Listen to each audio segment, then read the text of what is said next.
Hey friends, welcome back to the Folded Note Podcast, and thank you for being here as we count down these 31 days to glory. 31 daily reminders that Jesus is not only the reason for the season, but the reason for everything. We're not playing church in December, we are digging deep. We're staying real, and every single episode this month is going to take us closer to God's heart, His will, and His truth. So if you're tired of little sugar-coated messages, cute carols that leave out Christ, or traditions that distract more than they transform, then you are in the right place. Let's unfold today's note. You know, the most important invitation that you'll ever receive won't come in the mail. It won't show up in your inbox, and it's not going to be on a piece of red and green cardstock stuck in an envelope with glittery lettering and a matchy return address label. No. The most important invitation that you'll ever receive comes from the King of Heaven. And here's the thing, most people don't RSVP. They don't respond at all, or worse, they completely ignore it. Because they're too busy, they're too distracted, too hurt, too used to living without Him, or maybe too comfortable in dysfunction, or too numb by noise. But God still extends it anyways. Luke 14 verses 16 through 24 says, Jesus replied with this story. A man prepared a great feast and sent out many invitations. When the banquet was ready, he sent his servant to tell the guests, "Come, the banquet is ready." But they all began making excuses. One said, "I just bought a field and must inspect it. Please excuse me." Another said, "I just bought 5 pairs of oxen and I want to try them out. Please excuse me." Another said, "I just got married, so I can't come." The servant returned and told his master what they had said. His master was furious and said, "Go quickly into the streets and alleys of the town and invite the poor, the crippled, the blind, and the lame." After the servant had done this, he reported, "There is still room for more." So his master said, "Go out into the country lanes and behind the hedges and urge anyone you find to come, so that the house will be full. For none of those I first invited will get even the smallest taste of my banquet." God is still sending out invitations.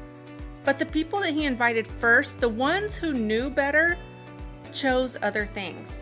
And we do the same thing. We say, "God, I'll spend time with you after I.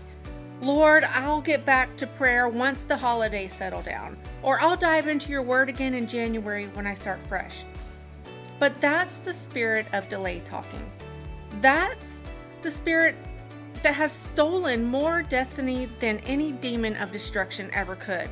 We delay, we make excuses, we choose distractions, and before we know it, someone else is sitting at our table, receiving what we're too distracted to value. And the banquet is still set.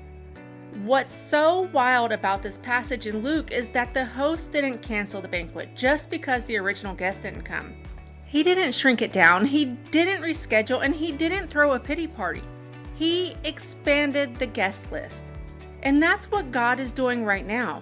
Those who were too busy before, the ones who were raised in the church, who knew the word, who used to burn with fire but now barely light a spark, He's replacing them with the hungry.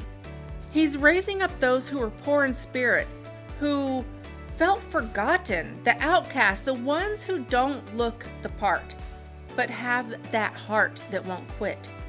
The banquet table of heaven is still set, but the chairs are being filled by new guests.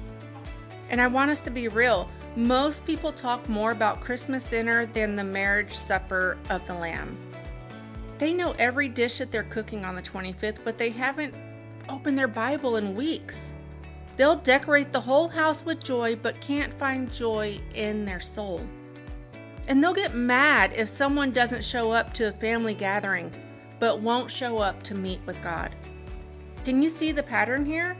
We expect others to respond to our invitations, but we don't answer His. This isn't about joining a church or performing rituals. This is about relationship. The host of heaven has invited you personally into intimacy with Him. And every day He's waiting. Every moment He's ready, but He won't force you. Jesus said in Revelation 3 verse 20, "Look, I stand at the door and knock. If you hear my voice and open the door, I will come in, and we will share a meal together as friends." He doesn't kick the door down. He doesn't barge in. He knocks. He waits, and he invites. So if you've been pushing off your prayer life, if you've been feeling far from God but waiting for the right time to get back on track, then this is your moment. This is the invitation. He's calling you closer, deeper, wider, fuller, and now.